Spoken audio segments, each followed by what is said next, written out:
Worst punishments in the history of mankind. Ancient China. The judiciary is the last hope of the common man, but not for the people of ancient China. An alleged criminal will attend trials and be heard before conviction. But the ancient Chinese?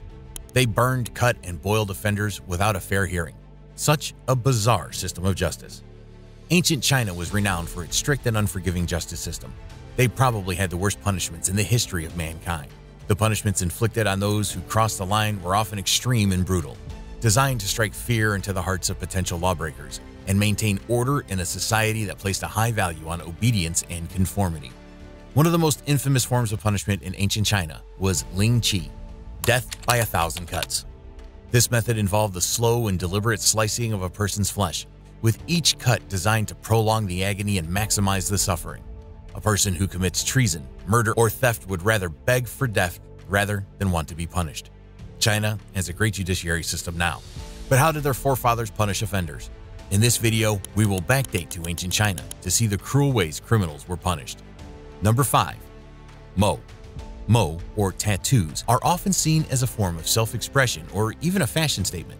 But for ancient China, it was a brutal and unforgiving practice that marked individuals and their families for life, indicating their social status and crimes committed. The tattoos were usually placed on the face, forehead, or arms. In ancient China, tattooing was prevalent as a form of punishment, especially during the Han Dynasty, 206 BC to 220 AD. The practice of tattooing as a punishment was called Si Pai, which means punishment by tattooing. It was reserved for serious offenses such as robbery, murder, and treason. The tattoos were done using ink from cinnabar, a bright red pigment believed to have healing properties. One of the earliest known records of tattooing as a form of punishment was during the reign of Emperor Qin Shi Huang. During this time, tattoos were used to mark prisoners forced to work on the Great Wall of China. Different crimes had different tattoo images. For instance, someone who committed murder might have a knife or a skull tattoo on their face. A thief might have a tattoo of handcuffs or a prison cell. Sometimes tattooing was combined with other punishments like beating or castration. Number 4. Yi. Yi, meaning cutting off the nose, was one of the 5 punishments in ancient China. It was a heavier punishment than tattooing. This punishment left lawbreakers without a nose. Cutting off the nose was popular during the Western Zhou period, 11th century to 770 BCE. In the 5th century, 221 BCE and 221 to 206 BCE, cutting off the nose became popular, especially for soldiers and officials who lost at battles. Yi was sometimes combined with Mo or King. Emperor Wen of the Han Dynasty replaced cutting off the nose with 300 blows using light sticks. Number 3. Yu. The practice of Yu was a form of mutilation that aimed to incapacitate a person permanently. It involved cutting off the entire foot, including the toes at the ankle joint, with a sharp knife or axe. The procedure was often performed with a saw without any form of anesthesia. Yu was prevalent during the Xia and Qin dynasties. Either the right, left, or both feet were amputated. Some people claim that kneecap removal was also involved in Yu. The saying that sandals were cheap and boots for the crippled expensive was due to the numbers of criminals who had their feet amputated during the Shu period. Yu was not a selective punishment. Notable men who committed crimes also had their feet amputated. For instance, Wang Tai and Xu Shan were men from the state of Lu who were crippled due to Yu. In 1999, archaeologists discovered the skeleton of a woman whose foot was amputated in one of the grave sites in China. The 3,000-year-old skeleton didn't look like it was amputated because of a disease, war, or accident, but rather as a form of punishment. Number 2. Gong. Gong, or castration, was reserved for male criminals, particularly those who committed crimes against the state, such as treason or spying. The act involved removing the male's genitals, rendering him unable to reproduce or engage in sexual activity. This practice was used as punishment for committing a crime, as a way to punish political traitors, or as a form of social control. The practice of gong was believed to have originated in the Qin dynasty, 221 to 206 BCE, and was later adopted by other dynasties, including the Han, Tang, and Ming. It was believed that by removing a man's testicles, he would lose his physical and mental strength, making him a more obedient servant to the state. Castrated men were often employed as eunuchs in the imperial court, serving as advisors, administrators, and guards.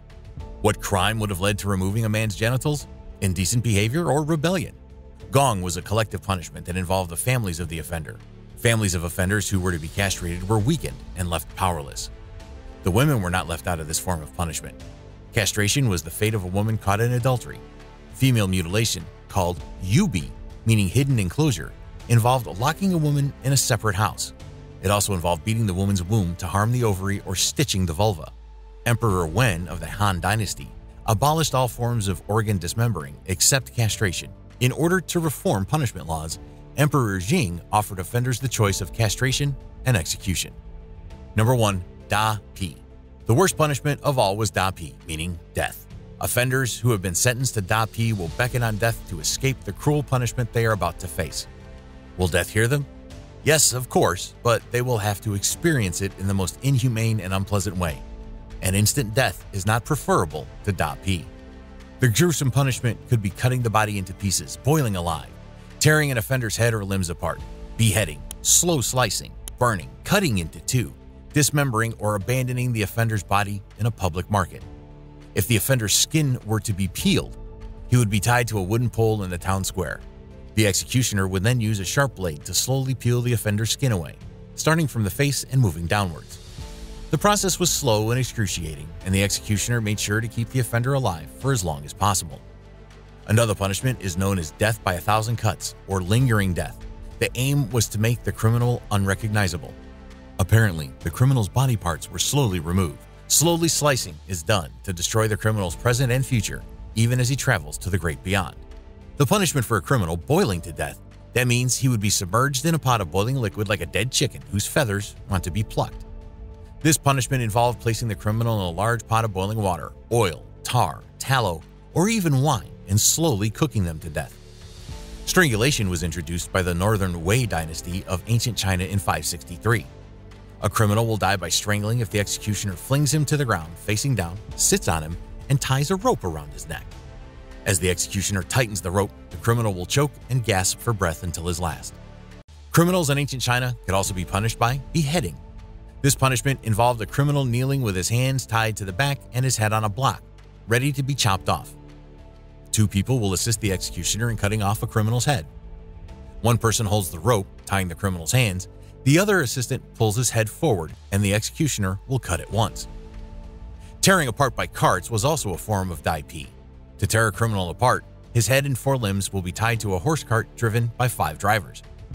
Hanging up a condemned head down, shooting to death, burying alive, and burning were all ancient Chinese forms of punishment introduced by the Khitans.